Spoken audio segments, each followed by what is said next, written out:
Di alam semesta yang diperintah oleh alien yang tak terhentikan, yang memanfaatkan teknologi yang canggih dan memanipulasi lubang hitam sesuka hati yang mampu melenyapkan seluruh galaksi. Seorang anak yatim memulai perjalanan berbahaya untuk menemukan ibunya. Ketika beberapa orang bersenjata berada di sebuah gedung dan memulai memindai semua area di sekitar mereka. Salah satu dari mereka melihat sesuatu yang bergerak. Mereka semua mengarahkan senjata mereka ke depan. Dan ketika mereka menyalakan senter mereka, ada seorang anak kecil yang memiliki banyak bekas luka di tubuhnya. Dia mencoba sekuat tenaga untuk melarikan diri dari mereka. Tetapi anak itu tak bisa melarikan diri karena mereka menangkapnya dengan jaring. Setelah beberapa saat, anak itu membuka matanya dan mendapati dirinya berbaring di tempat tidur dengan sinar matahari yang terang menyilaukan. Dan tempat itu adalah tempat penampungan anak-anak. Saat dia perlahan mencoba untuk bangun, dia merasa tempat ini terlalu aneh. Karena lantai yang halus, pakaian baru, dan makanan yang datang sesuai jadwal. Anak itu menghabiskan semua besar waktunya di bukit. Ketika beberapa anak menemukannya sendirian, mereka mencoba menariknya bersama. Mereka berencana untuk bermain bersama dengan anak itu.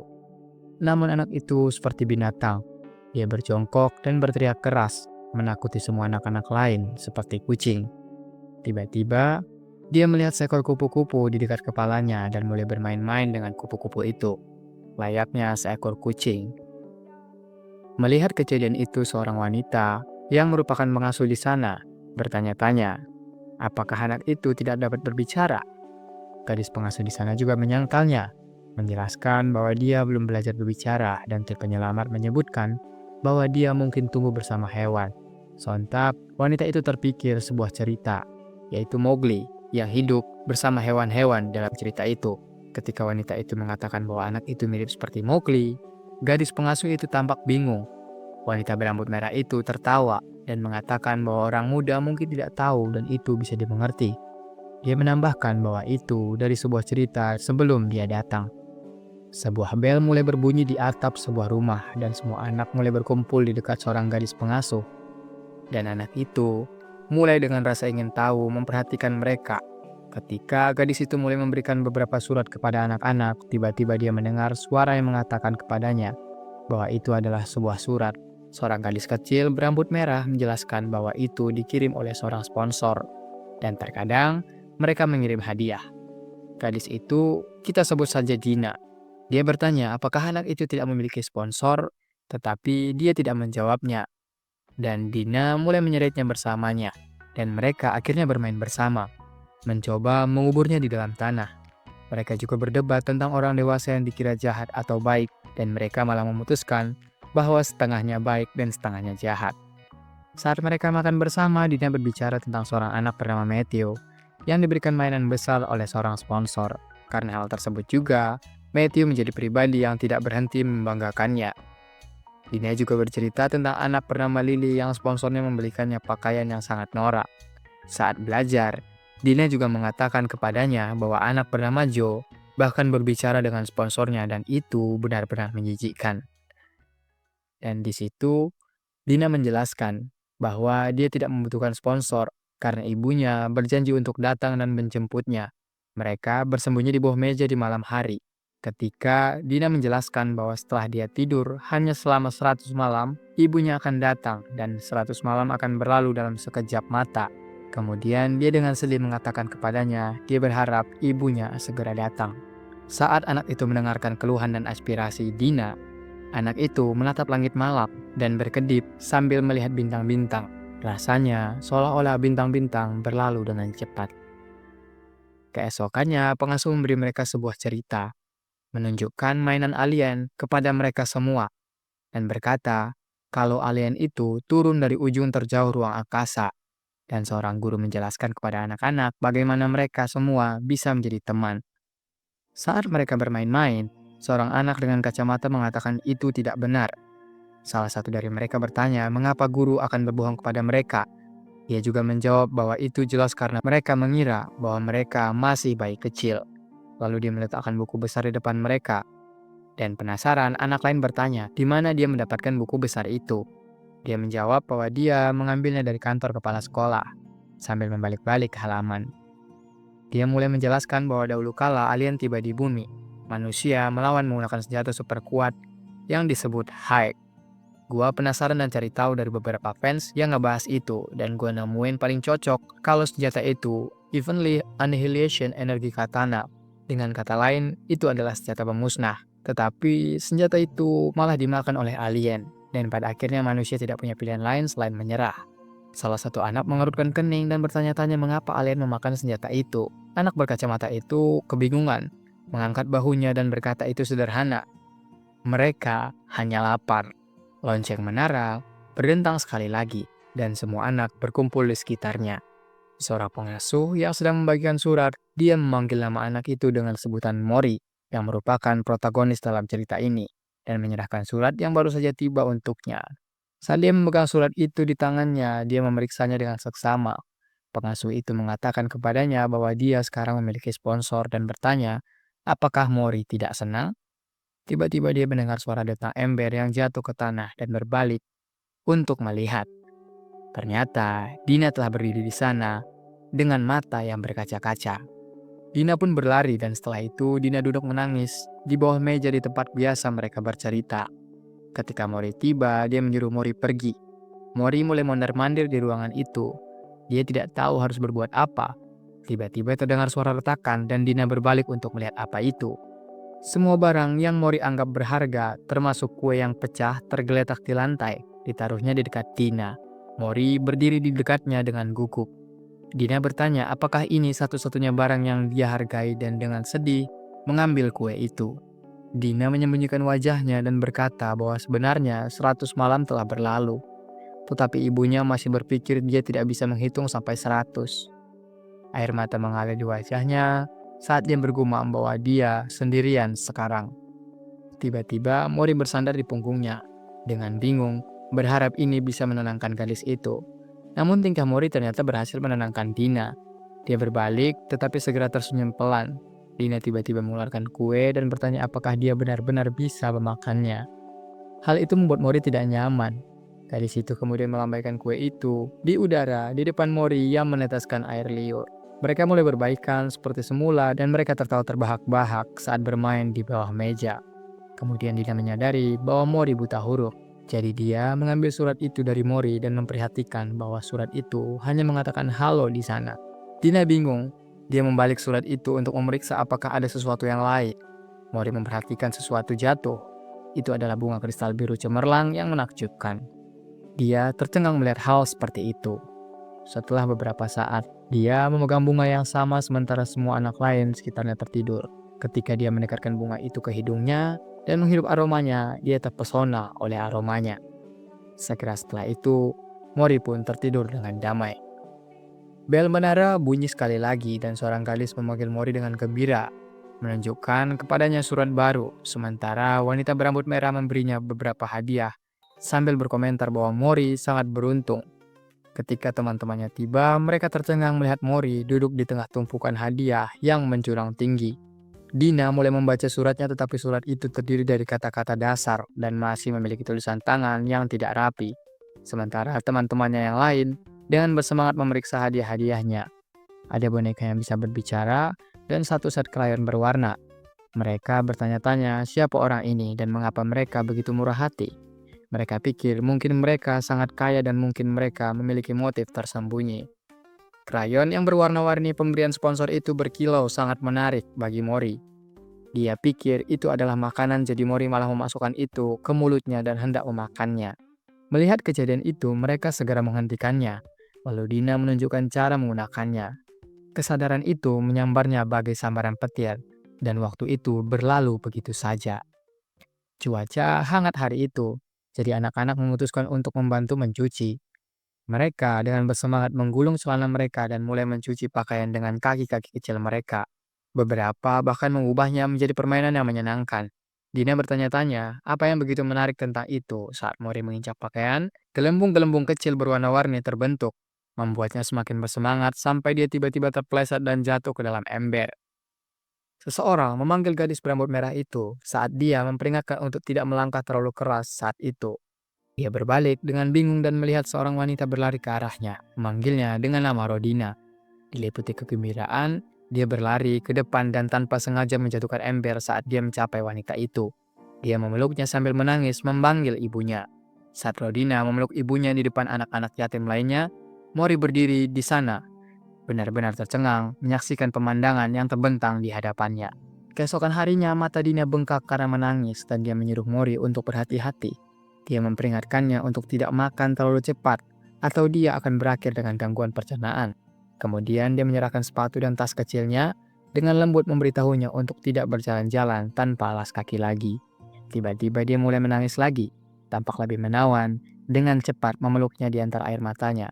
Dia mengatakan kepadanya bahwa dia benar-benar harus bahagia. Mori tersenyum dan memeluknya erat sebagai balasannya. Setelah beberapa waktu berlalu, Radina berdiri dengan ibunya mengucapkan selamat tinggal kepada anak-anak yatim lainnya. Di antara mereka, Mori diam-diam memperhatikan melihat semua yang terungkap. Kemudian, tanpa sepatah kata pun, dia kembali duduk di atas bukit. Meskipun ketidakhadiran seorang teman meninggalkan lubang besar di hatinya, dia tidak merasa kesepian karena surat-surat dan hadiah yang telah dikirim seseorang masih di sisinya. Jubahnya selembut dan menenangkan seperti sinar matahari yang hangat. Warna-warni krayon dan boneka bicara memberinya begitu banyak kegembiraan, dan surat-surat yang baik membawa aroma lembut bunga liar yang harum. Saat Mori menghirup aroma bunga yang lembut dari surat itu, ingatannya mulai muncul kembali. Dia mengingat saat ketika teman-temannya dengan bersemangat berspekulasi tentang identitas pengirim, dan pada saat itu gambar wajah gembira Radina memenuhi pikirannya. Kemudian Mori merenung apakah orang pengirim surat ini bisa menjadi ibunya. Mori mengumpulkan barang-barangnya dan meletakkannya di tas yang diberikan temannya. Dia menoleh ke belakang untuk terakhir kalinya dan mengucapkan selamat tinggal pada panti asuhan itu. Di kejauhan, saat dia mengambil langkah pertamanya, dia melihat rel kereta api di depan. Dia mulai mengikuti rel dan berangkat di jalan yang tidak diketahui untuk bertemu ibunya. Sekawanan sapi sedang beristirahat ketika salah satu dari mereka berjalan ke tumpukan rumput kering dan menjilati Mori dengan lidahnya yang panjang, membangunkannya. Dia menyeka rambutnya dengan tangan mungilnya. Dia berada di kereta api menatap keluar dari pintu, tidak menyadari bahwa kereta yang dia naiki tanpa ragu-ragu sudah membawanya dalam perjalanan panjang untuk bersatu kembali dengan ibunya. Mori melangkah ke tanah mengucapkan selamat tinggal pada kereta yang berhenti. Dia menatap ke depan untuk sementara sebelum menjelajah sendirian ke padang gurun pasir yang luas. Tidak ada apa-apa selain pasir tak berujung, dan beberapa batu yang tersebar bergetar dan terdengar gemuruh yang membingungkan Mori. Dia berbalik dan di kejauhan awan debu naik. Saat beberapa sosok mendekat, mereka adalah alien humanoid yang melaju kencang di atas motor rakitan yang dipersenjatai dengan senjata gelombang. Ketakutan menerjang Mori saat dia mencoba melarikan diri, tetapi mereka dengan cepat mengelilinginya dari semua sisi. Sosok dengan kulit merah, rambut putih, dan jaket hitam menyaksikan dari tebing saat alien humanoid mengelilingi Mori. Alien itu mempertanyakan apakah dia benar-benar manusia karena Mori telah berjongkok seperti binatang. Mereka berdebat apakah ini benar-benar manusia dan mempertanyakan mengapa itu begitu kecil. Salah satu dari mereka bertanya-tanya apakah mereka masih bisa menjualnya, yang membuat Mori semakin tidak nyaman. Alien lain menyarankan untuk menggigitnya sedikit saja saat dia bergerak. Mereka mendekati Mori, dia berkomentar bahwa itu sangat kecil, tidak ada yang akan memperhatikan dan bahwa hanya satu kaki tidak akan membuat perbedaan. Sementara itu, seseorang mendekat dari belakang. Tiba-tiba alien lain membantingnya ke tanah, menuntut untuk mengetahui siapa yang memberikannya izin untuk menyentuhnya sesuka hatinya. Alien itu dengan cepat meminta maaf memanggilnya sebagai bos. Bos melirik Mori dan berkomentar bahwa sesuatu sebesar ini bahkan tidak akan mencapai hati. Tapi kemudian dia ragu-ragu seolah menyadari sesuatu. Tiba-tiba, satu kepala alien meledak menjadi beberapa bagian. Mereka semua membeku ketakutan menyadari itu adalah peluru. Seorang mendekati mereka dari kejauhan. Itu adalah alien dengan banyak mata dan dua tanduk mengendarai sepeda motor ramping yang tampak menakutkan dilengkapi dengan dua senapan mesin. Bos memanggilnya Rider dan mengerahkan anak buahnya untuk tidak panik. Meyakinkan mereka itu hanya satu orang. Mereka menembaki dia, tetapi Rider mempercepat sepeda motornya lebih cepat, dengan mudah menghindar setiap tembakan. Bos alien menjadi lebih marah dan menyerbu ke depan, mempersiapkan tangan kanannya untuk menyerang. Rider memacu kecepatannya ke batas maksimal dan ledakan besar meletus saat debu mengendap. Tidak ada apapun di tangan bos alien itu, membuatnya tertegun. Rider dari atas menembak kepala bos itu dan dari debu di atas kepala bos alien itu, dan mulai mengisi senjatanya dengan energi hijau. Dia menembakkan sinar plasma yang kuat yang menyebabkan tanah retak berkeping-keping. Mori melindungi matanya dari debu. Ryder menggeser sepeda motornya hingga terhenti tiba-tiba. Di sebelah kirinya, sebuah kawah kolosal menggores tanah. Dia bertengkar dengan seorang dan kemudian berbalik untuk melihat Mori yang ketakutan berdiri di sana. Ryder menatapnya dengan banyak mata, bertanya-tanya apa ini. Sekarang, sementara Mori yang marah melotot ke arahnya, Ryder memanggil Annie. AI kecil muncul dari punggungnya dan memindai Mori sebelum memberitahu Ryder bahwa itu adalah bayi manusia. Tiba-tiba Ryder tersenyum memanggilnya anak kecil. Membuat Mori bingung, Ryder meyakinkannya untuk tidak khawatir karena sekarang dia ada di sini dan memperkenalkannya kepada temannya Annie yang dia ciptakan untuk meyakinkan dia bahwa Ryder ini akan membawanya pulang. Membuat Mori yang naif percaya padanya. Dia memerintahkan Mori untuk mengikutinya dan tersenyum sambil merenungkan langkah selanjutnya. Dia berpikir bahwa memakan manusia bukan hal yang ilegal, tetapi secara sosial itu dianggap tabu. Dia berasumsi yang ini tidak layak dimakan, mungkin empuk tapi dagingnya terlalu sedikit, dan mereka hampir tidak akan mendapatkan uang. Dia pikir itu bukan uang yang buruk, dan bertanya-tanya apakah mereka harus menjualnya hidup-hidup ke gua, karena beberapa orang eksentrik mungkin menginginkannya sebagai mainan. Dia juga memperhatikan bahwa meskipun lusuh, pakaiannya terlihat bagus, dan mempertimbangkan untuk melelangnya. Mata Ryder jatuh pada simbol yang terukir di bagian belakang jubah Mori. Dia memanggilnya si kecil dan memintanya untuk menunggu sementara.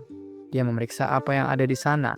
Dia membeku, kaget saat melihatnya lalu dia bangun sambil tertawa dan berkata, sudah terlambat. Dia meminta maaf pada Mori dengan mengatakan dia terlalu sibuk dan dia melompat kembali ke motornya. Berkomentar bahwa si kecil dapat menemukan jalan kembali sendiri dan melaju menjauh dari sana. Dia melihat ke belakang dan tidak melihat seorang pun di sana. Dia menyebutkan simbol itu dan berasumsi dia hampir menghancurkan hidupnya di sana. Annie menyebutnya pengecut dan Ryder memintanya agar diam. Ketika dia mengatakan bahwa itu membuat tenggorokannya kering, seseorang memberikannya sebotol air dan Ryder mengucapkan terima kasih. Tepat saat dia akan meminumnya, tiba-tiba dia terhenti dan menyadari sesuatu. Dia menjadi benar-benar bingung. Dia melihat ke bawah dan melihat bahwa orang itu tidak lain adalah Mori. Ryder mulai berteriak pada Mori dan mencoba memaksanya turun dari motornya. Sementara sebuah batu kecil menggelinding di jalan mereka, memperkenalkan dirinya dan membuat mereka terlempar. Setelah beberapa saat, Ryder mendapatkan kembali kesadarannya. Dia memegang kepalanya dengan rasa sakit dan melihat sesuatu melilit tubuhnya. Dia mengambilnya dan menyadari itu adalah surat. Tiba-tiba Mori muncul di hadapannya dengan mata terbuka lebar, membuat Ryder ketakutan sampai mati. Annie berseru bahwa dia akhirnya bangun dan mengeluh bahwa mereka khawatir suhu tubuhnya akan turun. Jadi orang di sampingnya menutupinya dengan beberapa barang dan menyalakan api. Ryder mengungkapkan rasa terima kasihnya kepada mereka berdua. Annie mengatakan dia butuh dehidrasi dan Ryder memutuskan untuk minum air. Mori buru-buru bergegas pergi dan kembali dengan sebotol air. Tapi batu yang tersenyum menghalangi jalannya dan menyebabkan dia menumpahkan seluruh isinya ke wajah Ryder. Pengendara itu menjadi basah kuyup. Mori menyadari kesalahannya dan dengan cepat mencari sesuatu di tas kecilnya. Ryder mulai melihat dengan seksama ke arah Mori, yang dengan tenang memilah barang-barangnya. Dia melihat simbol itu dan semua keraguannya menjadi jelas. Itu adalah patch dari salah satu dari 7 klaim pendiri dan akhir dari alam semesta. Hanya pemilik patch dan mereka yang diizinkan yang dapat menggunakan simbol itu. Saat orang menggunakan simbol itu untuk mengancam orang lain dengan ceroboh, itu seperti mempercepat kematian mereka dari hari berikutnya. Ryder menjadi gelisah dan memeriksa tenggorokannya. Tetapi dia berpikir manusia yang tampaknya agak kekurangan tetapi memiliki simbol yang terukir di sebagian besar barang-barang mereka, dengan kertas mahal, senilai anggaran makanan sebulan, dan surat-surat yang penuh kasih sayang.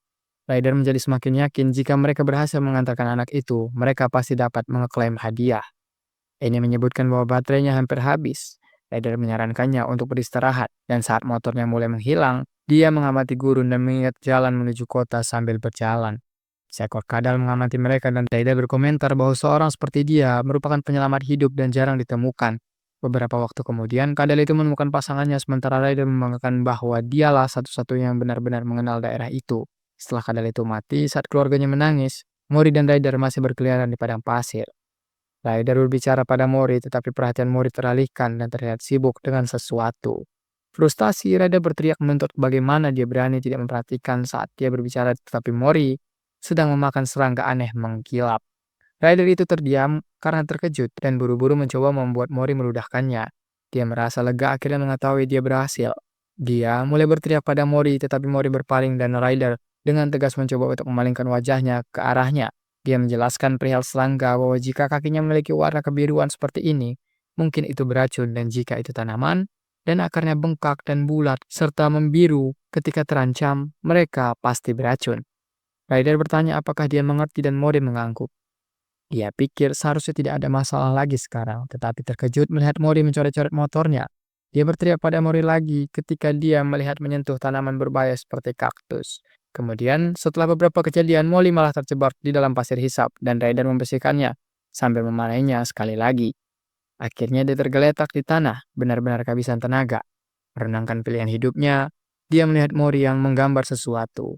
Pengendara itu perlahan merangkak ke arahnya untuk melihat apa yang sedang dikerjakannya hari ini.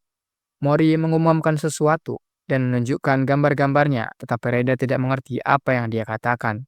Reda melihat sebuah kotak dengan tulisan Mori di atasnya dan bertanya-tanya apakah itu sebuah nama.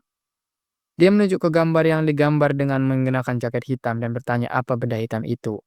Mori menunjuk wajahnya yang terkejut.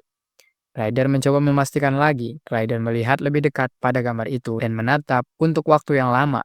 Itu adalah pertama kalinya ada orang yang menggambar dirinya. Annie menggodanya dengan mengatakan bahwa dia tampaknya sedang dalam suasana hati yang baik, dan Ryder yang bingung itu dengan keras menyangkalnya. Annie melirik gambar itu, mengira bahwa sosok bulat pipi itu pastilah dia, dan berkata bahwa meskipun keterampilan observasinya lumayan, kemampuan mendeskripsikannya kurang. Dia memberinya 50 poin untuk gambar itu. Ryder itu menyeringai dan menyarankan agar Mori menggambarnya dengan cara yang lebih mengesankan. Malam itu pun berlalu dengan damai. Keesokan harinya, saat matahari terbit, Ryder itu memeriksa lokasi mereka sambil berdiri di tebing. Dia memperhatikan bahwa begitu mereka melewati bukit itu, mereka akan mencapai tujuan mereka. Dia menjadi marah ketika dia melihat Mori berlari tanpa mendengarkannya.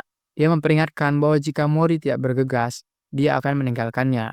Namun, dia tiba-tiba menjadi bingung. Dia tidak terbiasa melihat Mori bersama makhluk yang tidak dikenalnya, dan bertanya-tanya, apakah itu binatang buas.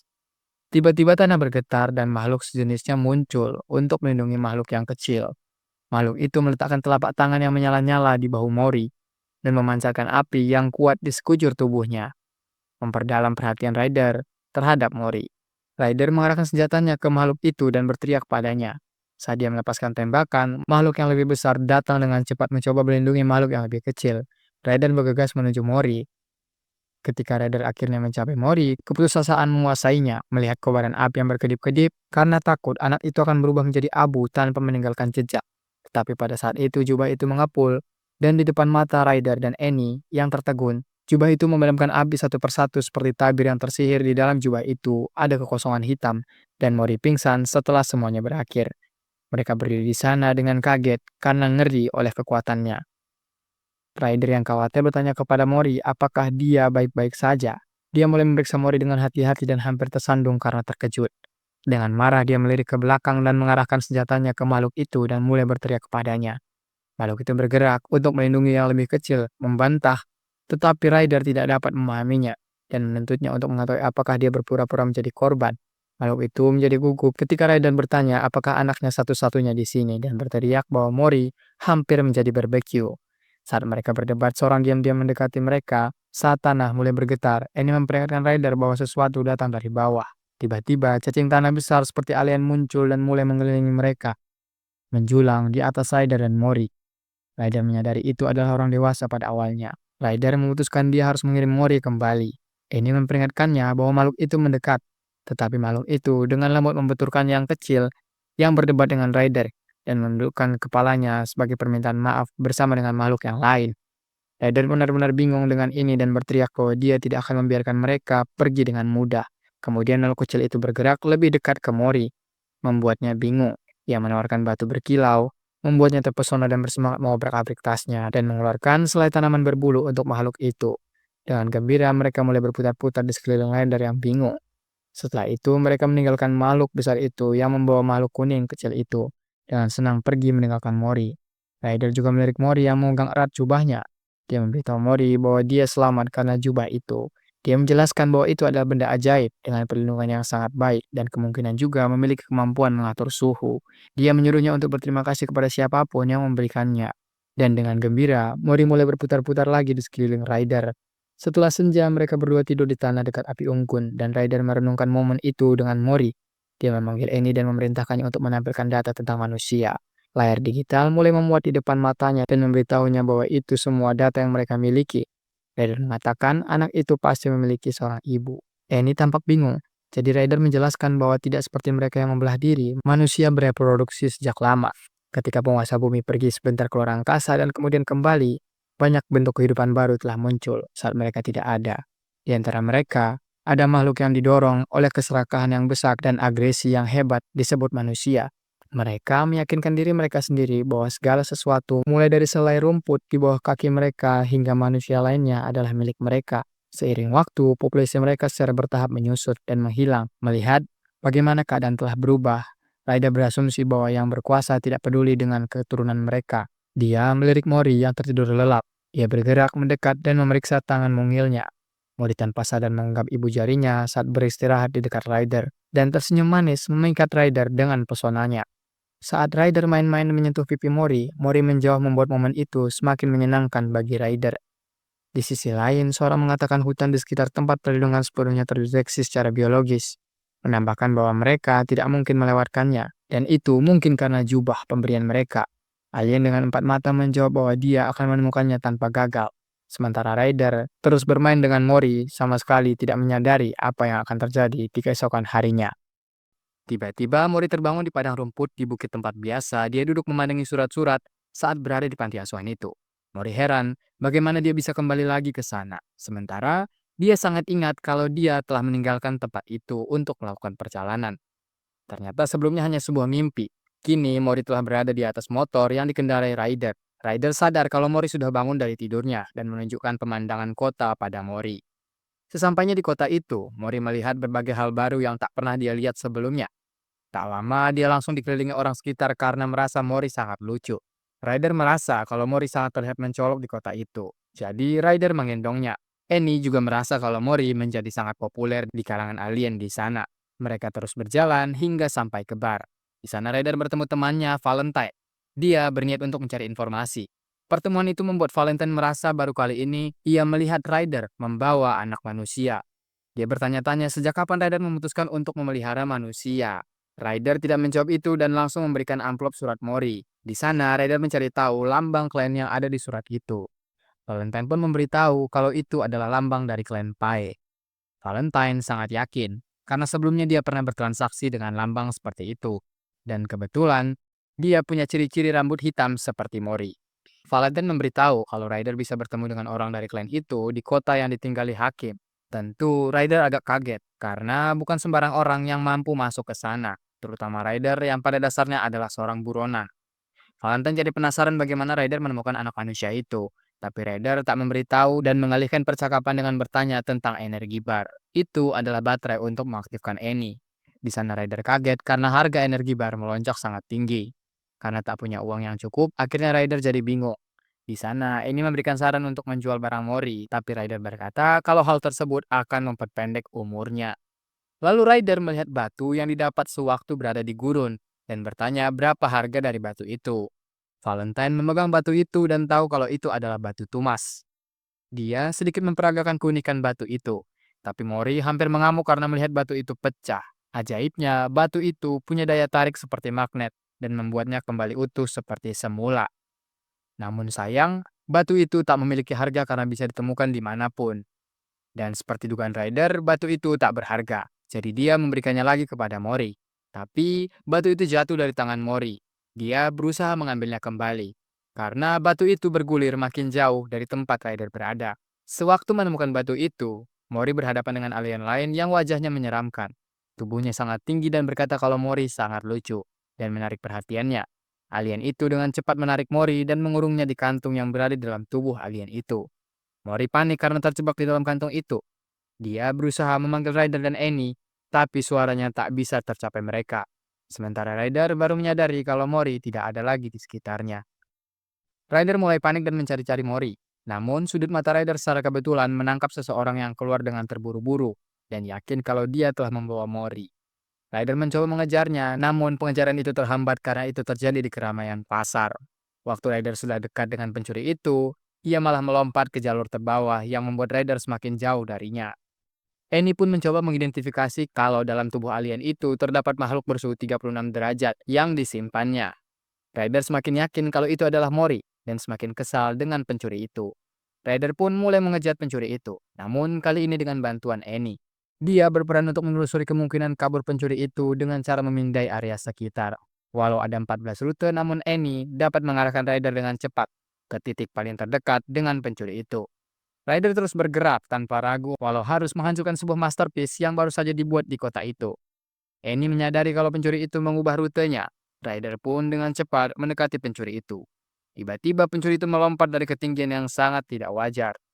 Dan Ryder benar-benar terkejut akan hal itu. Dan tidak yakin untuk melompat mengejar penjahat itu. Namun Annie memaksanya untuk melompat. Meski ketakutan, Ryder pun melompat dan mengarah ke pencuri itu.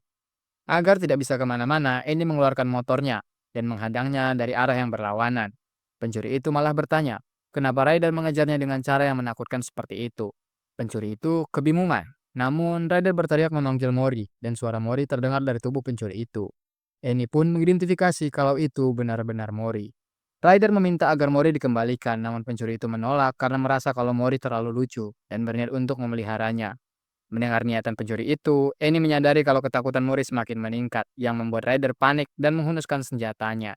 Namun, walau dalam keadaan tersebut, pencuri itu tetap menolak untuk mengembalikan Mori. Karena pencuri itu terus menolak mengembalikan Mori, Ryder berteriak kalau pencuri itu adalah orang gila. Di sana, ternyata pencuri itu mengenal Ryder. Dia berkata kalau Ryder punya julukan penjahat bodoh dan kasar. Pencuri itu penasaran bagaimana bisa penjahat seperti Ryder membesarkan seorang anak manusia. Dia berkata kalau dia lebih mampu untuk merawat manusia itu dengan kasih sayang yang penuh. Mendengar hal itu, Ryder berkata untuk menyuruh Mori agar memilih untuk pergi dengan siapa. Namun pencuri itu menolak saran tersebut. Ryder pun berniat untuk menembaknya, namun pencuri itu berkata kalau dia menembak senjata di kota itu, maka Ryder akan menjadi buronan. Namun, dengan amarahnya, Ryder tampak tidak peduli dengan hal itu. Sementara itu, Mori di dalam kantung merasa ketakutan karena gelap yang dirasakannya. Belum lagi di ruangan sempit itu tidak ada jalan keluar. Namun, saat dia terduduk diam di kantong itu, bonekanya yang bisa berbicara tiba-tiba mengeluarkan suara untuk mengingatkannya untuk buang air kecil sebelum tidur. Sementara itu, pencuri itu memberi penawaran untuk membagi dua tubuh Mori. Tentu penawaran itu tidak didengar oleh Ryder. Dan Annie menjelaskan kalau energinya yang tersisa cukup untuk meledakkan kepalanya. Namun, Annie juga mengidentifikasi kalau kantong dari pencuri itu adalah otot dan berpikir kalau tubuh pencuri itu mati, ototnya akan menyempit dan menekan Mori. Annie takut kalau jubah Mori tidak melindunginya dari tekanan. Hal itu membuat Ryder jadi berpikir bagaimana cara agar dia dapat mengeluarkan Mori terlebih dahulu. Namun, air tiba-tiba keluar dari kantongnya dan menyadari kalau Mori kencing di dalam kantongnya. Hal itu membuat sang pencuri itu merasa jijik dan mengeluarkan Mori dari kantongnya. Hal itu membuat celah dari pencuri itu, dan Ryder pun menembakkan senjatanya ke tangan pencuri itu yang hampir menangkap Mori lagi. Di situ Ryder mengancam agar pencuri itu pergi dan tak mengganggu mereka lagi. Tiba-tiba suara sirine berbunyi karena mendengar suara tembakan dari senjata yang ditembakkan Ryder. Mereka pun memutuskan untuk pergi dari kota itu secepat mungkin. Karena kini Ryder telah dicap sebagai buronan. Karena telah berhasil menyelamatkan Mori, Ryder tampak senang dan tenang karena kini Mori kembali bersamanya lagi. Di motor itu, mereka membahas wajah pencuri sebelumnya yang sangat ketakutan ketika diancam. Di situ, Ryder juga memuji Mori karena telah berani untuk bertindak dan mendapat ide untuk buang air kecil di dalam kantongnya. Karena pujian itu, Mori merasa bangga pada bonekanya dan pada dirinya sendiri, serta sekarang Mori memiliki kepercayaan diri super untuk melakukan apapun. Di dalam perjalanan, mereka pun memilih memutar jalan melalui Well Cradler agar tidak melewati kota. Karena sekarang Ryder adalah buronan dan mereka tetap berniat untuk mengantar Mori ke tempat klan yang ada di lambang jubah Mori. Dengan percaya diri, Mori menaiki kepala Ryder dan membuat motor tak stabil. Annie pun memperingatkan mereka agar tenang dalam berkendara. Beberapa waktu berlalu, mereka pun memutuskan untuk berjalan kaki dan sampai di atas bukit dengan padang rumput yang sangat indah. Mereka pun memulai perjalanan yang tenang sambil Mori mengeksplorasi sekitarnya. Bermain dengan Annie, memasak, dan makan bersama. Melewati hal-hal berbahaya dan bersembunyi untuk menyelamatkan diri. Bahkan mengenal satu sama lain. Terutama Ryder dan Annie baru saja mengetahui kalau Mori sangat takut dengan sorotan lampu. Mereka terus berjalan dan melakukan perjalanan bersama. Mereka mulai dekat bahkan tak bisa dipisahkan. Di suatu malam, mereka sampai di Well Cradler dan bertemu kawanan paus terbang. Ryder melihat Mori yang penasaran dan mengangkatnya agar dapat menyentuh paus terbang itu. Mori merasa malam itu terasa indah dan amat tenang, dan akhirnya dia pun tertidur. Di alam bawah sadarnya dia merasa keadaan itu sangat nyaman dan terasa seperti dekat dengan ibunya. Mori pun terbangun dan Ryder menyadari itu dan menyalahkan Annie perihal kejadian itu. Annie menjelaskan kalau dia sudah sangat berhati-hati dalam berkendara. Dia mulai menggerutu dan berkata kalau dia tidak ada, Ryder tidak akan mampu melakukan apa-apa. Namun Ryder menyangkalnya karena dialah yang menciptakan Annie. Pertengkaran itu terus berlanjut hingga mereka sampai di ujung jalan bersalju dan memutuskan untuk berjalan. Perjalanan itu diputuskan karena Ryder takut kalau para paus terbangun dan menghancurkan jembatan di sana. Dan kalau sampai itu terjadi, itu akan membuat mereka harus berputar cukup jauh. Sebelum berjalan, Ryder memakaikan Mori pakaian tebal agar dia tak kedinginan. Tapi Annie berkomentar kalau pakaian Mori terlalu tebal. Ternyata Ryder sempat berpikir kalau Mori terjatuh, dia akan berbentuk seperti bola salju, dan Annie menganggap itu sebuah penyiksaan. Di situ, Ryder berniat mencoba itu sekali saja. Namun, Annie menyadari kalau ada yang mendekat dengan kecepatan tinggi, hampir 500 km per jam. Tentu itu membuat Ryder terkejut dan memilih untuk bergegas pergi menggunakan motornya. Namun walaupun sudah menggunakan motor, orang yang mengejar mereka tetap makin dekat. Semakin dekat, dan Ryder merasa tidak yakin. Ryder pun menembakkan senjatanya ke arah orang misterius itu. Namun, energi dari tembakan Ryder terhisap dan membuat Ryder terkejut dan panik di keadaan itu. Dari kabut asap bercampur salju, Ryder dan Mori melihat sesosok alien tinggi, menggunakan topi yang berniat menangkap mereka. Di keadaan itu, Ryder berpikir bagaimana bisa ada seorang pemburu kriminal yang dapat mengendalikan lubang hitam, yang dapat menghisap tembakan Ryder. Ryder berpikir ini adalah efek karena dia telah menembak beberapa kali di kota. Di samping itu, Ryder menanyakan kepada Annie, berapa persen ia akan menang ketika melawan pemburu itu. Annie menjelaskan kalau kemungkinannya adalah 16% dan dapat meleset ke 7%. Ryder tak meragukan perhitungan Annie karena memang selalu akurat. Ryder juga merasa kalau aura dari pemburu itu sangatlah kuat. Merasa tidak akan menang, Ryder menembakkan senjatanya ke tumpukan salju untuk mengalihkan pandangan pemburu itu. Dia meminta Annie untuk melepaskan batasan dan melesat dengan kecepatan tinggi menggunakan motornya. Ryder menembakkan senjatanya ke bukit untuk membuat longsor agar pergerakan pemburu itu terhambat. Mereka pun melesat kencang, sangat kencang sampai Mori benar-benar terkejut karena hal itu. Ryder pun menyadari kalau mereka telah sampai di jembatan untuk keluar dari zona Well Cradler. Di sana, Ryder menembak sekali lagi. Walau tahu serangan itu akan terhisap ke lubang hitam, di situ Ryder merasa kalau sang pemburu itu sama sekali tak menyerang mereka. Namun, ketika perhatian Ryder teralihkan, pemburu itu melesat hingga sangat dekat dengan mereka. Dia berhasil meraih dan mencekik Ryder. Di sana pemburu itu mencoba untuk mengambil Mori. Tapi memanfaatkan kesempatan itu, Ryder menjatuhkan motornya dan berhasil melompat ke salah satu paus yang terbangun karena suara berisik yang mereka hasilkan. Alhasil, dengan mengorbankan motornya, Ryder berhasil menyelamatkan diri dari pemburu itu, bersama dengan kawanan paus. Tiba-tiba Ryder pingsan karena kehabisan nafas saat menaiki paus yang terbang sangat tinggi. Sadar-sadar mereka bertiga sudah sampai di City, tempat sang hakim dan para pendiri klan itu tinggal. Setelah mereka sampai di City, Ryder mencoba untuk mengubah penampilannya untuk menghindari penjaga. Mengingat dia sekarang adalah buronan. Tapi, waktu dia merubah penampilannya, Mori malah panik dan seperti tak mengenal Ryder. Untuk menghindari itu, Annie memiliki ide untuk menyamar sebagai alien. Alhasil, mereka pun pergi menggunakan penyamaran itu. Penjaga di sana tidak menaruh curiga, karena pada dasarnya bentuk alien tak ada yang dianggap normal. Penjaga di sana bertanya apakah mereka punya tanda pengenal, dan berencana untuk menemui siapa. Di situ, Mori langsung menunjukkan surat dari klan yang memberinya sponsor. Penjaga itu tahu kalau itu adalah tanda dari klan Pae. Namun satu hal yang tak terduga, penjaga itu malah bertanya bertemu siapa. Awalnya Ryder gugup karena tak mengenal orang yang akan mereka temui. Namun Mori mengeluarkan bunga yang disimpannya. Dan penjaga itu langsung tahu untuk mengarahkan mereka kemana.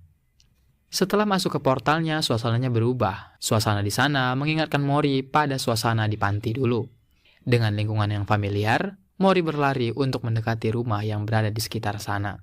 Sesampainya di rumah itu, mereka terhalang sebuah gerbang dan Ryder mencari cara agar mereka bisa bertemu pemilik rumah itu. Tapi, Mori hanya fokus ke rumah itu dan melihat siluet seorang yang berada dalam rumah itu. Merasa kalau itu adalah ibu yang selama ini dicari, Mori tanpa sadar memanfaatkan badannya yang kecil. Mori menerobos pagar itu dan berlari memasuki rumah itu. Ryder yang tak bisa masuk, tapi melihat Mori berlari ke dalam membuatnya panik dan menyuruh Mori kembali. Tapi Mori tak mendengarkan dan bahkan mencoba masuk melewati jendela rumah itu. Melihat itu, Ryder makin panik dan mencari cara untuk masuk. Sementara itu, Mori yang telah berada di rumah mulai mencari siluet perempuan itu. Dan ketika melihat ke sebuah ruangan, Mori benar-benar terkejut. Mori melihat para pekerja dengan wujud yang tak pernah dia lihat sebelumnya. Tentu para pelayan itu juga terkejut dengan keberadaan Mori di sana dan bertanya siapa anak itu. Mereka berpikir kalau Mori adalah tamu lain yang datang hari itu. Mori tampak panik dan mencoba untuk melarikan diri dari sana. Namun, aroma bunga yang familiar tercium oleh Mori. Ia mengikuti aroma itu karena merasa kini tujuannya sudah sangat dekat. Ia berlari ke arah ruangan lain dan menerobos masuk. Di situ dia menabrak seseorang yang aromanya sangat mirip dengan bunga itu. Namun Mori malah melihat sosok besar dengan banyak mata berdiri di depannya. Membayangkan sosok ibu yang selama ini yang ada di dalam pikirannya, ekspektasinya seketika hancur. Karena ibu yang diharapkan tak seperti bayangannya. Kekecewaan itu membuatnya menangis sangat kencang. Ryder yang baru sampai di tempat itu cukup terkejut karena melihat Mori yang menangis sangat kencang. Terlebih, wanita yang ditabraknya juga ikut terkejut karena kejadian itu. Mori berlari dan bersembunyi di bawah tempat tidur. Ryder mencoba membujuknya tapi bujukan itu gagal dan membuatnya sangat kewalahan karena tingkah Mori. Dia berkata pada wanita itu kalau itu pertama kalinya Mori menangis dan merajuk seperti itu. Wanita itu merasa kalau mungkin Mori terkejut karena melihat wujudnya. Di sana wanita itu pun sekaligus memperkenalkan diri. Wanita itu bernama Miria, yang merupakan pemilik Clan Pai sekaligus pemilik rumah itu. Ia juga adalah pribadi yang menjadi sponsor Mori saat berada di panti asuhan. Di malam harinya, Mori terbangun merasa lapar dan mencoba membangunkan Ryder. Namun Ryder tak kunjung bangun dan akhirnya Mori pergi sendiri. Mori merangkak menuju dapur. Di sana Mori menemukan sepiring buah yang dia ingat Ryder berkata itu langka dan sangat enak. Jadi dia memanjat dan mengambil buah itu. Tapi suara berisiknya membuat Miria terbangun dan secara kebetulan membuatnya dan Mori bertemu di gelapnya dapur itu. Awalnya Miria berniat untuk ke dapur, namun karena suara berisik dia memilih untuk mendekat secara diam-diam. Dia mengintip dan tak menduga kalau itu adalah Mori yang ingin mengambil makanan. Mata mereka saling menatap dan membuat Mori ketakutan dan menjadi liar. Dia melompat ke segala arah layaknya kucing dan membuat seisi dapur berantakan. Karena Mori ketakutan, Miria pun mencoba bersembunyi. Mori yang tak melihat Miria lagi menyadari kalau buahnya jatuh terlempar keluar dapur. Miria pun melihat buah itu dan menyadari kalau Mori kelaparan. Miria pun dengan niat baik menggelindingkan buah itu ke arah Mori, agar Mori dapat menjangkau serta memakannya. Keesokan paginya, Mori terbangun dan menyadari dirinya tertidur di dapur. Dia sadar kalau sebentar lagi dapur akan ramai dan hendak pergi dari sana. Tak disangka Mori langsung bertemu Ryder dan Amy. Mori langsung merangkak ke tubuh Ryder dan membuat Ryder terkejut. Di situ Amy meminta Mori untuk mandi karena terlihat kalau Mori sepertinya sudah waktunya untuk dimandikan. Amy juga menyuruh Mori mendengar penjelasannya mengenai obrolan Ryder dan Miria karena mereka berdua awalnya mengantar Mori hanya untuk sebuah hadiah. Miria pun paham dan dengan sukarela memberikan sebuah artefak yang kelihatannya sangat berharga dan membuat Ryder terkejut setelah melihatnya. Barang itu sangat berkilau. Dan Ryder menyadari kalau itu adalah Star Fragment. Ryder membayangkan kalau dia akan jadi kaya raya seketika sewaktu berhasil menjual artefak itu. Namun, ekspresi Ryder mulai berubah. Ia mengingat perjalanan menyenangkan bersama Mori dan terbayang wajah anak itu yang terus berada di ingatannya. Mengingat hal itu, Ryder tiba-tiba mengurungkan niatnya untuk mengambil hadiah itu. Dia beralasan kalau Mori sangat menyukai dirinya dan Mori akan sedih kalau tiba-tiba Ryder pergi dari tempat itu. Di situ, Ryder menyarankan untuk tetap tinggal di sana, sementara waktu sampai Mori terbiasa dengan lingkungan rumah itu. Miria berpikir itu masuk akal dan mengizinkan mereka untuk tetap tinggal di sana. Tanpa sadar, Ryder dibuat terkejut oleh alien yang mengejar mereka tempo hari, dan ternyata itu adalah bawahan dari Miria bernama Jill. Miria juga minta maaf karena sebelumnya Jill diminta untuk mencari Mori, tapi Miria salah paham, mengira kalau Ryder menculik Mori. Dengan persetujuan untuk tinggal di sana, akhirnya Ryder dan Amy menjadi penghuni rumah itu, sampai Mori terbiasa. Amy mencoba menjelaskan hal itu pada Mori, namun tampaknya dia tak mengerti perihal kalimat-kalimat yang dijelaskan oleh Amy. Jadi Ryder menyuruh Amy dan Mori untuk berkeliling tempat itu. Sementara, Ryder menghadiri rapat dengan Miria. Di rapat itu, mereka membahas tentang Shallam, salah satu jari penghakim, sama seperti Pai yang tiba-tiba menghilang. Miria merasa kalau terjadi sesuatu dengan Shallam. Hal itu disadari Miria saat Mori tiba-tiba lari dari panti asuhan. Shallam tak memberi reaksi apapun padahal panti asuhan tersebut berada dekat dengan teritorinya, dan panti asuhan itu juga memiliki perlindungan yang dijaga oleh Shallam sendiri. Miria juga merasa ada kemungkinan Shallam sedang masuk ke dalam masa hibernasinya. Hal itu membuat ia tak mengirim balasan pesan dalam waktu yang cukup lama. Sementara itu, Mori dan Emi masuk ke sebuah ruangan. Di situ Emi menyadari kalau kertas-kertas yang ada di ruangan itu adalah sisa dari gambar untuk sebuah desain. Emi sadar kalau desain di kertas itu adalah desain mantel Mori. Menyadari itu, Mori tahu kalau semua mainan yang dikirim ke panti asuhan merupakan desain dari Miria. Tiba-tiba, seorang pelayan datang menghampiri mereka. Dia menyapa Mori dan menjelaskan seberapa sulit menahan Miria ketika Mori menghilang dari panti.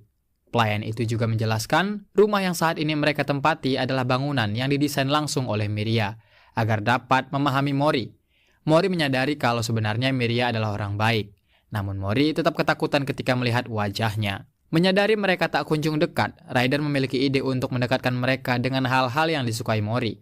Cara pertama, memberi Mori cemilan. Namun ternyata cara itu telah dipakai oleh kebanyakan orang, termasuk pelayan-pelayan yang ada di rumah itu. Mereka pun berpindah ke cara kedua dengan memanfaatkan barang-barang yang disukai Mori. Mereka mencoba menempelkan semua barang itu pada Miria. Sempat Emi merasa sangat familiar dengan hal yang pernah digambar Mori. Namun cara itu gagal karena sewaktu Mori melihat Miria, dia malah kebingungan sekaligus takut karena merasa Miria seperti pohon Natal berjalan. Mereka mencoba berbagai cara yang pernah terjadi pada Ryder saat bertemu Mori. Namun semuanya hanya berakhir dengan kegagalan. Di malam harinya Mori yang tertidur terbangun karena mimpi buruk. Namun ketika dia bangun, dia sadar kalau tak seorang pun berada di sekitarnya. Ditambah cuaca badai yang memunculkan petir keras, membuat Mori semakin takut. Mori pun memutuskan untuk keluar dari kamar itu, mencari Ryder atau siapapun yang bisa membuatnya tidak sendiri lagi. Sementara itu, Ryder tak menyadari karena dia sedang memperbaiki Emi. Mori pun berjalan di lorong rumah itu dan masuk ke sebuah ruangan yang ternyata adalah kamar Miria. Mori melihat banyak sekali buku di sana.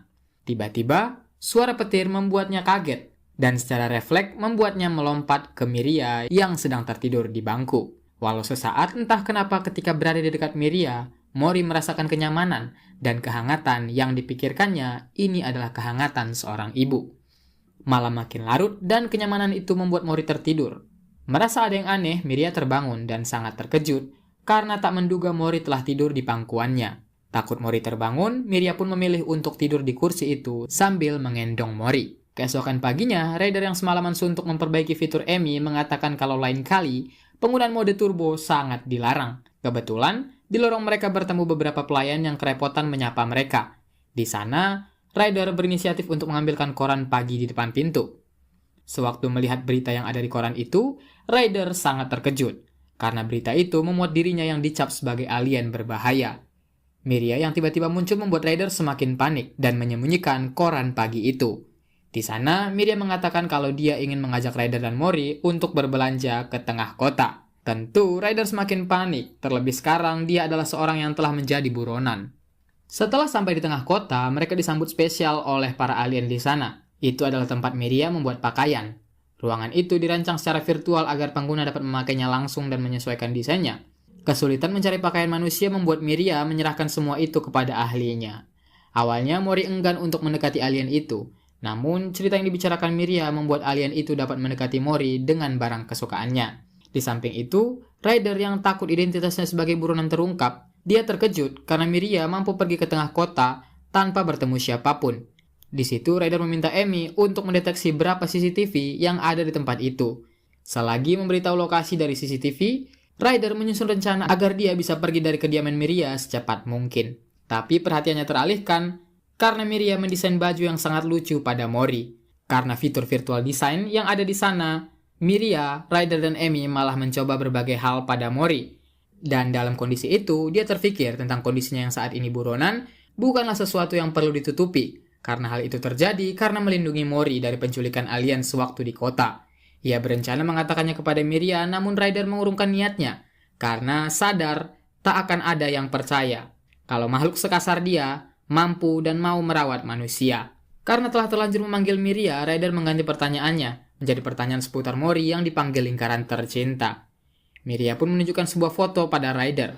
Foto itu pesan dari Salam yang memperlihatkan Mori sedang duduk di sebuah padang rumput. Kejadian itu membuat Miria terpesona dan secara tak sadar menjadi donatur serta sponsor Mori sewaktu berada di panti asuhan. Ketika sedang bercerita, tiba-tiba lampu di ruangan itu mati.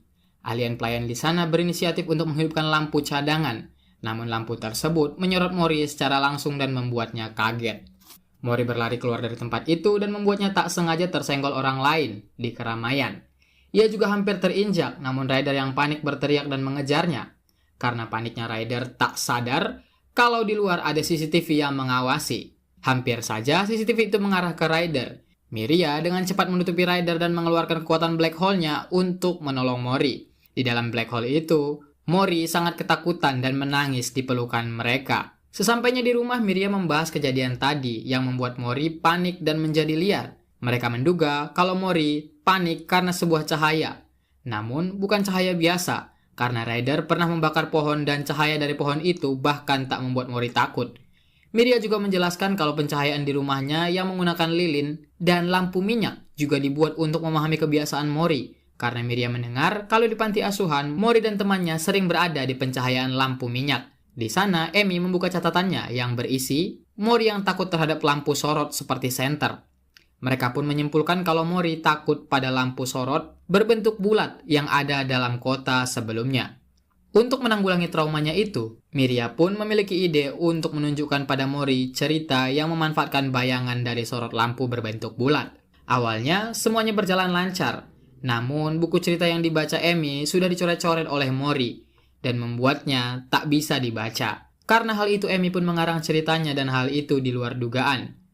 Meski begitu, Mori tampak tertawa walau akhirnya cerita terkesan berantakan. Di sisi lain, terdapat orang misterius yang memintai sang hakim untuk memanggil Miria agar datang ke hadapannya. Keesokan paginya, Mori yang terbangun di pagi hari mencoba untuk membangunkan Ryder. Namun karena tak kunjung bangun, akhirnya Mori keluar kamar sendiri. Berjalan melewati lorong dan bertemu beberapa pelayan yang ramah menyapanya. Mori juga sudah dekat dengan Miria, dan tak terasa hari itu genap 1 bulan Mori telah tinggal di tempat itu. Pelayan di sana cukup memanjakan Mori. Bahkan para pelayan tak marah saat Mori memain-mainkan tepung di rumah itu. Mereka juga tampak sigap saat mengetahui kalau Mori sedang lapar dan langsung memberinya makan.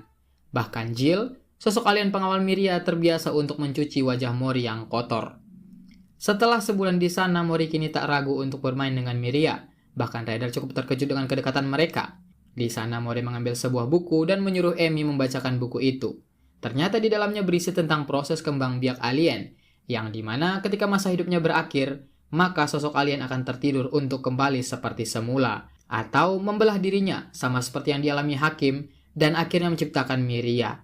Namun penjelasan itu mungkin membosankan untuk Mori. Dia tiba-tiba menghilang dari ruangan itu dan sedang mencoret-coret tembok menggunakan krayonnya.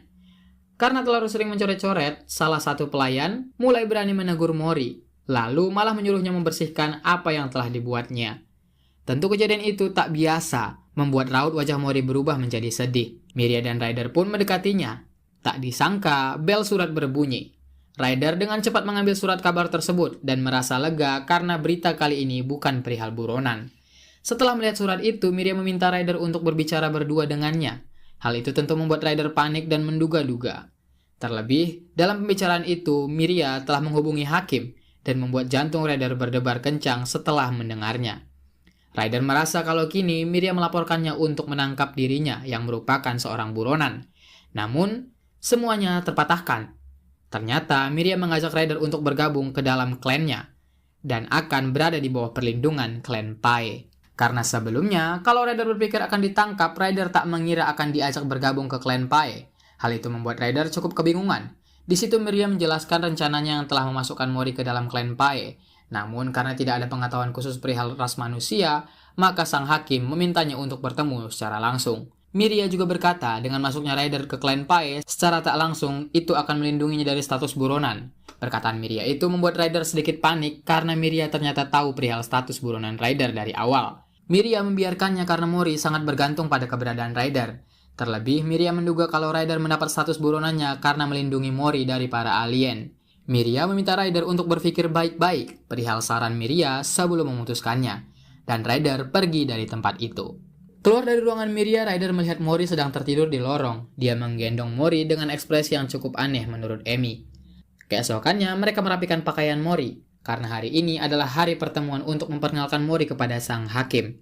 Ryder membujuk Mori untuk meminta tasnya dan memberikannya batu sebagai jimat keberuntungan. Akhirnya saat itu tiba. Portal dibuka dan Mori dengan gugup melangkah perlahan. Di sisi lain, Ryder dan para pelayan melihat dari rumah situasi di tempat sang hakim.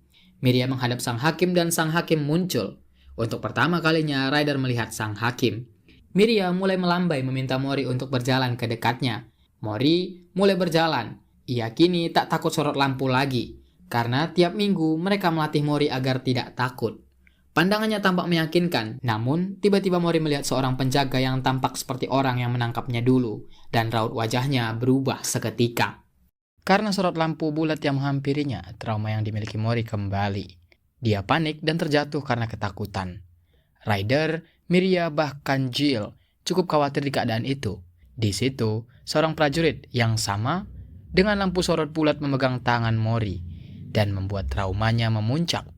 Ketakutannya secara refleks membuatnya menggigit tangan prajurit di sana. Tentu prajurit itu kebingungan, sekaligus kesakitan. Di samping itu, Miria yang mencoba memperbaiki keadaan dengan kekuatannya tidak bisa berbuat apa-apa, karena di dalam ruangan sang hakim, tak ada yang bisa menggunakan kekuatan. Walau begitu, Miria tetap berlari mencoba menenangkan Mori. Namun, sang hakim mengeluarkan serangan yang membuat Mori langsung tak sadarkan diri. Di dalam kondisi itu, sang hakim mengamankan Mori yang dianggapnya liar dan mempertanyakan kejadian itu pada Miria. Miria tak bisa berbuat banyak. Ketiga kaki sang hakim turun tangan untuk menginterogasi Miria soal tindakan kekerasan yang dilakukan Mori. Tuduhan terus bertambah karena kaki hakim tahu kalau Mori adalah salah satu manusia yang berada di penampungan wilayah Salam. Dugaan Miria campur tangan karena menginginkan manusia pun muncul. Hal itu terjadi karena hakim tahu kalau Miria mengirimkan anak buahnya saat pelindung Salam mulai melemah. Di sana, Miria menjelaskan kalau sebelumnya, Miria membuatkan Mori sebuah mantel, berharap Mori berada dalam keadaan sehat. Namun setelah mantel itu dikirim, tak ada kabar lain soal Mori, yang menyebabkan Miria menyuruh anak buahnya untuk mencari informasi. Lalu saat di City, Miria menjelaskan kalau ada seorang pengembara yang mengantarnya hingga sampai ke wilayah klan Pae. Namun, menyadari saat itu Ryder adalah buronan, Miria tidak mengungkapkan lokasi Ryder, yang membuat semua alasan Miria tidak dapat dibuktikan. Kaki sang hakim juga membahas soal kejadian yang melibatkan Mori sewaktu di City. Hal itu ternyata menyebabkan kecelakaan besar, karena Miria menggunakan kekuatannya di tengah kota. Akibat dari kejadian itu, Mori tidak bisa dikembalikan ke penampungan dan akan diisolasi di daerah area penahanan. Miria mencoba untuk bernegosiasi, beralasan kalau emosional yang dimiliki manusia di area penahanan tidak seperti Mori. Namun negosiasi itu hanya masuk pertimbangan hakim karena Mori pun memiliki komunikasi buruk dan tak bisa mengekspresikan bahasa dengan normal. Karena keputusan itu, Miria tampak sedih. Namun tiba-tiba di sela kesedihan dan penyesalannya, tiba-tiba terdengar suara yang Miria kenal. Itu adalah sang hakim.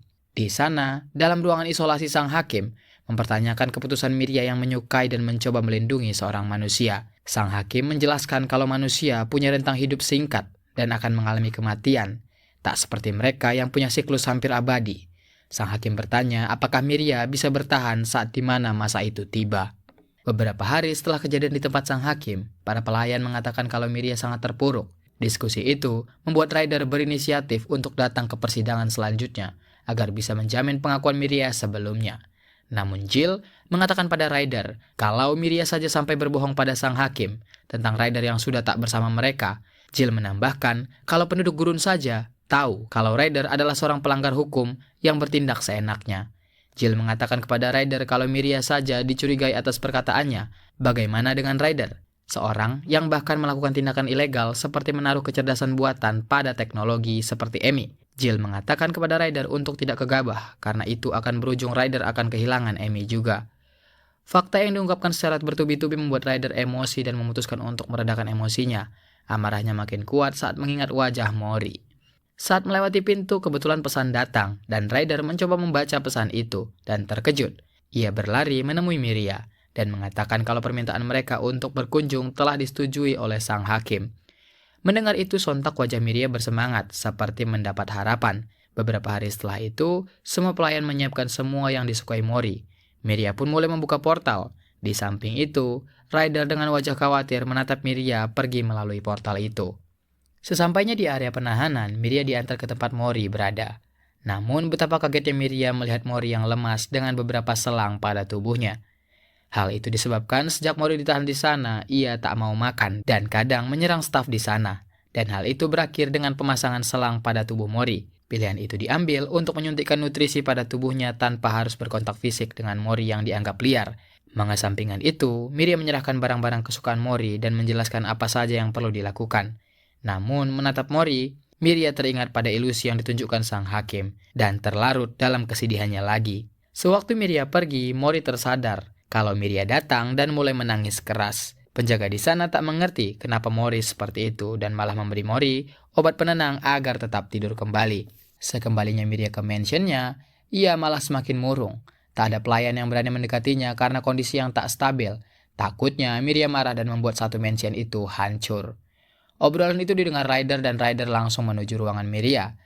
Ryder berniat mengajaknya bicara, namun Miria menolak itu. Ryder tak sengaja melihat tanda penyerahan Mori dan hal itu membuat Ryder marah karena merasa Miria dengan mudahnya menyerahkan Mori begitu saja. Perkataan Ryder tersebut sontak membuat Miria sangat marah dan menjelaskan kalau keputusan yang ia buat adalah keputusan yang terbaik. Namun Ryder membantah hal itu karena merasa menyerahkan Mori begitu saja adalah tindakan seorang pengecut.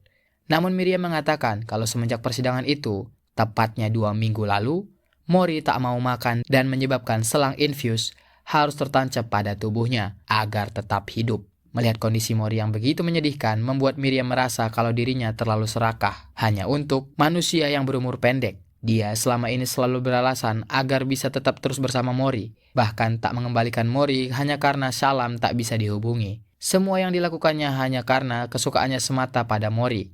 Miria tak sanggup kalau membuat Mori sakit atau bahkan meninggal hanya karena dirinya. Tapi Ryder membantah itu semua dan mengatakan Miria sangat bodoh.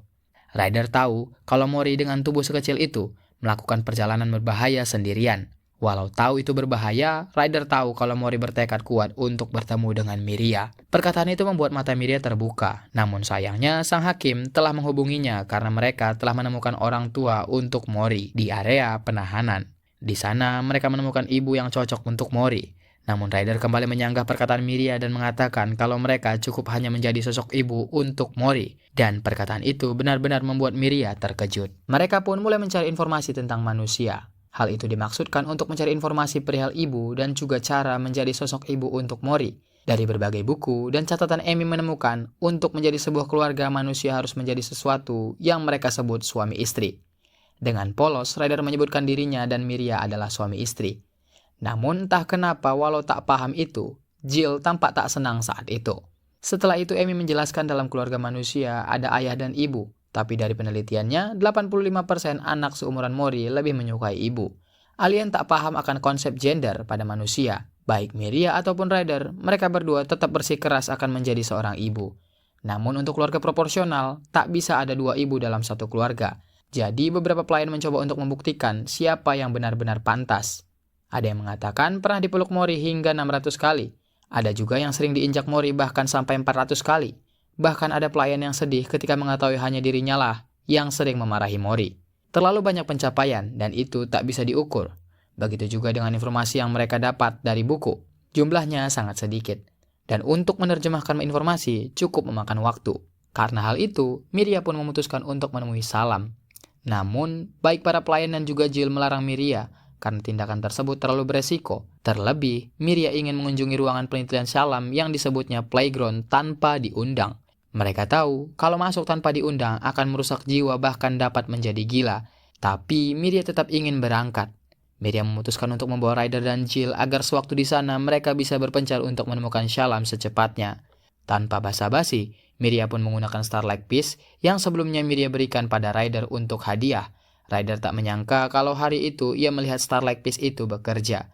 Benda itu berguna untuk mengirimkan mereka layaknya teleport. Namun karena koordinat yang tak jelas, Miria berpesan tetap berada di dekatnya. Benar saja, mereka berpindah ke sebuah tempat di dekat pesisir pantai. Walau mereka terjatuh dan basah kuyup, Miria tahu kalau kini mereka telah berada di wilayah perlindungan Shallam. Setelah sampai, mereka pun memulai pencaharian dengan mengelilingi tempat itu. Berpencar pun menjadi solusi untuk mempersingkat waktu pencarian. Miria bersama Ryder sementara Jill menjelajah seorang diri. Mereka pun mulai berkeliling ke berbagai tempat yang hampir bisa disebut rawa, tempat tertinggal atau bisa disebut tempat aneh yang menakutkan. Namun di samping semua itu, di beberapa tempat mereka menemukan tempat yang sangat indah hingga tak bisa berkata-kata. Di malam harinya mereka bertemu dengan Jill dan memutuskan untuk beristirahat karena Miria sudah mencapai batasnya. Ini untuk pertama kalinya dia bergerak aktif selama 100 tahun. Di tempat itu Miria merasa tempat itu sangat indah dan mengingat Mori. Terlebih ada kunang-kunang yang akan membuatnya bahagia. Ryder membenarkan itu, namun Amy menambahkan kalau itu akan dimasukkan ke mulutnya dan mereka akan sibuk untuk mengeluarkan itu dari mulut Mori. Belum lagi barang bawaan mereka akan 67% lebih banyak dari sekarang. Di situ Jill bercerita kalau dia tak memahami Miria yang menyukai manusia, karena baginya manusia adalah makhluk yang tidak istimewa. Namun, walau tidak memahami itu, Jill merasa anak manusia berbeda. Lebih sulit diajak bicara, jorok, lembab, tapi Jill tak ingin melihat lagi raut wajah takut Mori. Jill tak menyadari saat ini dia telah mengungkapkan rasa sayangnya pada Mori. Keesokannya, mereka mencoba menaiki sebuah tebing. Di atas sana, ada bangunan aneh dengan ukiran dan kerangka manusia. Mereka mencoba untuk masuk lebih dalam. Mereka menemukan ruangan yang cukup luas, bahkan suara aneh yang tidak mereka sangka berasal dari hewan. Hewan itu keluar. Ryder yang tak pernah bertemu Salam menyangka itu adalah dia, dan mencoba memegangnya. Namun, tiba-tiba ada keluar kekuatan aneh yang menjerat tangan Ryder. Miria cukup terkejut dan Ryder merasa ada yang berjalan mendekati mereka. Dengan sigap, Jill menyerang orang misterius itu. Namun sayang, orang itu berhasil membuat Jill tak bisa bergerak karena perangkapnya. Ia secara sigap hendak menyerang Miria, namun Miria dengan kekuatan black hole-nya berhasil menangkap penyerang itu. Setelah dilihat dengan jelas, penyerang itu adalah Napal, salah satu pengikut Salam.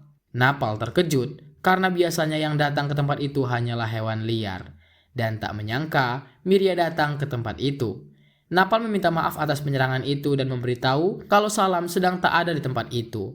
Mengetahui itu, raut wajah Ryder dan Miria langsung berubah. Napal yang melihat itu merasa tak paham dan mereka pun mulai menjelaskan kenapa Miria datang ke tempat itu. Setelah menceritakan semuanya, Napal meminta maaf karena tak menduga kejadian yang dialami Mori bisa terjadi. Miria juga meminta maaf karena trauma Mori membuat salah satu tentara mereka terluka. Miria juga menduga ketidakmunculan Salam dikarenakan fragmentasi terjawab. Karena dari para anggota Salam yang ada di ruang sang hakim dan kain yang dibuat untuk desain mantel Mori tidak bisa menembus pelindung. Di sana, mereka mengetahui kalau kini Salam memakai pelindungan dari sang hakim untuk masa fragmentasinya, yang membuat beberapa pengikutnya menjadi siaga. Itu juga membuat penjagaan di tempat Salam sangat sedikit dan tinggal beberapa.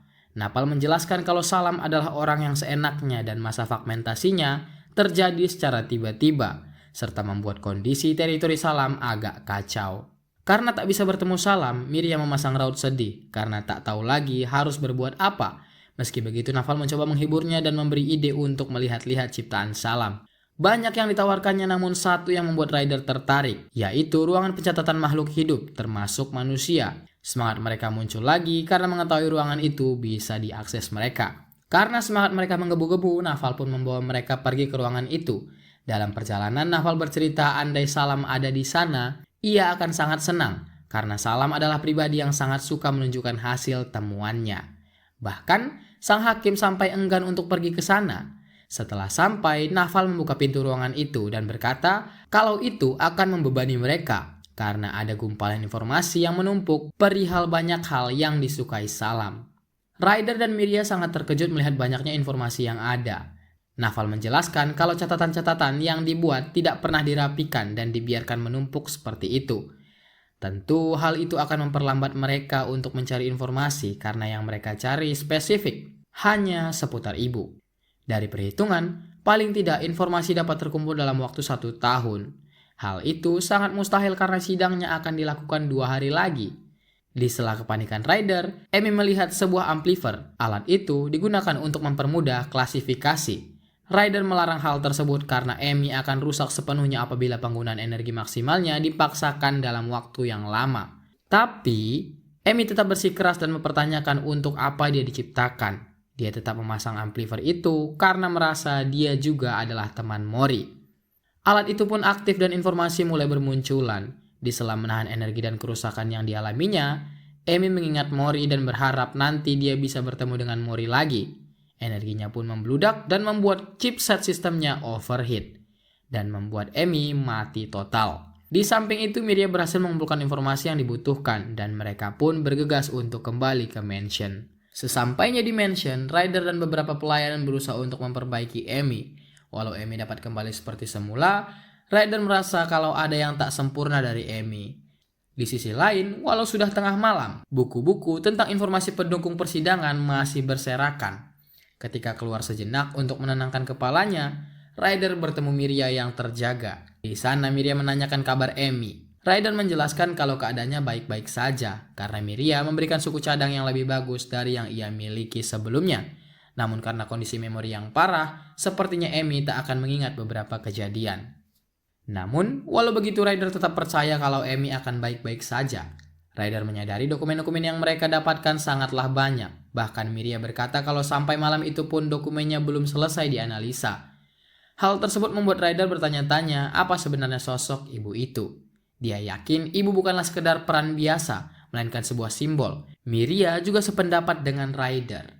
Dia berpikir ibu adalah sebuah panggilan kesayangan untuk seorang yang mampu melakukan berbagai hal seorang diri. Dia merasa kalaupun semua pelayan membagi tugas untuk menjadi seorang ibu, itu tak akan cukup. Miria juga menambahkan ibu layaknya bintang di langit, sebuah gambaran akan sosok ibu yang dikenal manusia. Miria merasa meskipun ia meniru apa saja yang bisa dilakukan ibu, Miria bahkan tak yakin apakah ia bisa diakui atau tidak. Miria juga tadinya berharap kalau dia bisa menemukan ibu yang melahirkan Mori. Dia penasaran kenapa sang hakim tidak mencari induk Mori, melainkan mencari ibu yang ideal. Ryder beranggapan mungkin sosok induk dari Mori sudah tidak ada, atau mungkin induknya tidak sedang dalam kondisi bisa menerima Mori.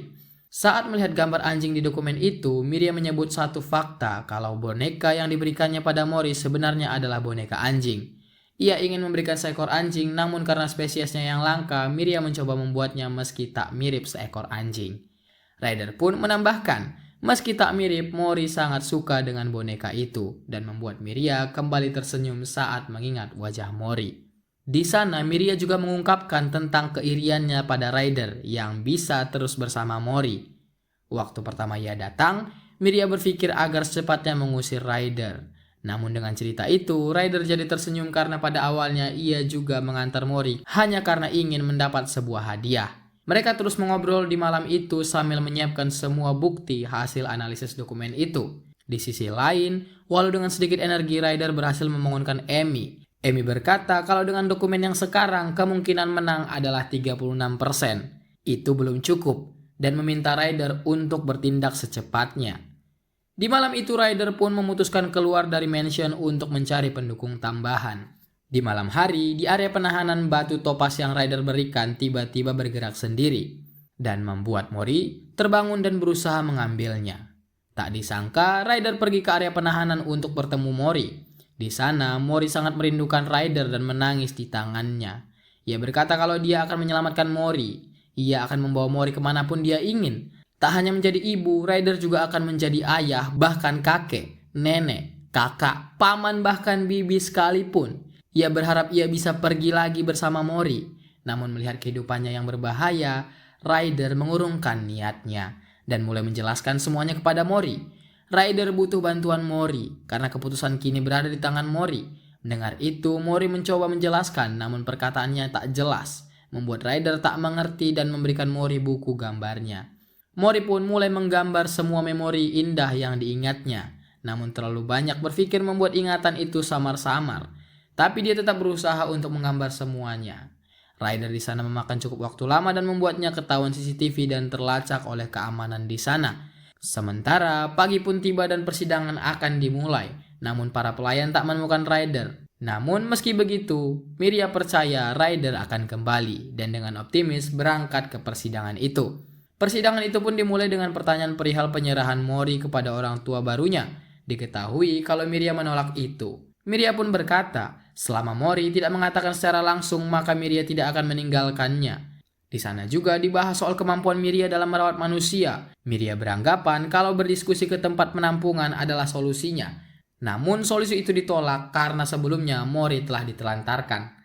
Belum lagi, pergerakan Miria yang seorang bangsawan dengan kekuatan besar akan mempengaruhi banyak hal ketika manusia seperti Mori berada di sisinya.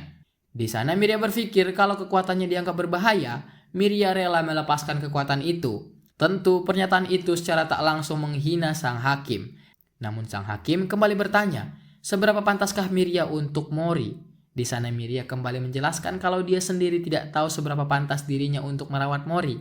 Karena entah seberapa besar pun ia berkorban, sosok pantas yang diartikan sebagai ibu Mori hanyalah Mori sendiri yang dapat menentukan. Miria menyadari kalau Mori sedang berada dalam fase itu dan Miria sangat ingin berada di sampingnya. Ia menangis dan memohon pada sang hakim untuk memberinya satu kesempatan lagi. Karena tangisan Miria, para kaki hakim beranggapan kalau Miria hanya terpengaruh emosi dan meminta sang hakim mempertimbangkan keputusan yang akan diambil. Belum sempat selesai berbicara, suara keras terdengar mengganggu jalannya persidangan dan Miria menyadari bahwa Ryder telah datang. Walau sejenak gangguan itu bisa dihentikan oleh kekuatan sang hakim, dia menyadari kalau Ryder adalah seorang buronan yang selama ini dicari-cari. Sang hakim berpikir kalau Ryder sudah tak waras karena datang sendiri ke dalam ruang persidangan. Namun di sana Ryder menunjukkan surat tulisan tangan Mori. Ryder sendiri menyadari kalau pesan itu tidak terlalu berarti, namun dia merasa selama untuk Mori, segala yang ada di dunia ini bisa dia usahakan. Dari situ sang hakim pun membuat keputusan. Dia langsung mengeluarkan Mori dari penahanan dan menyuruhnya untuk hidup sesuai keinginannya dan menunggu akhir cerita yang Mori capai. Melihat Mori lebih lama, sang hakim mulai menyadari kalau Mori benar-benar si bulat yang menggemaskan. Setelah itu Mori tersadar di sebuah padang rumput, mirip seperti di awal episode pertama. Namun kali ini berbeda karena sudah banyak yang menunggu kepulangannya. Di samping itu setelah persidangan kaki hakim bertanya, disimpan dengan apakah arsip persidangan manusia itu? Dan sang hakim memberi nama arsip itu, Perjalanan untuk Bertemu Mama. Di ending kita bisa melihat Amy yang sebelumnya rusak dan diduga akan kehilangan fungsinya berhasil kembali hidup. Dan mereka hidup bahagia selamanya. Setelah beberapa waktu akhirnya komik ini tamat juga. Salah satu yang menurut gua masterpiece. Karena gua benar-benar menikmati manhwa ini. Walau pendek tapi cukup menghibur. Thank you buat teman-teman yang udah dukung sejauh ini. Kalau ada request langsung tinggalin di kolom komentar. Terima kasih.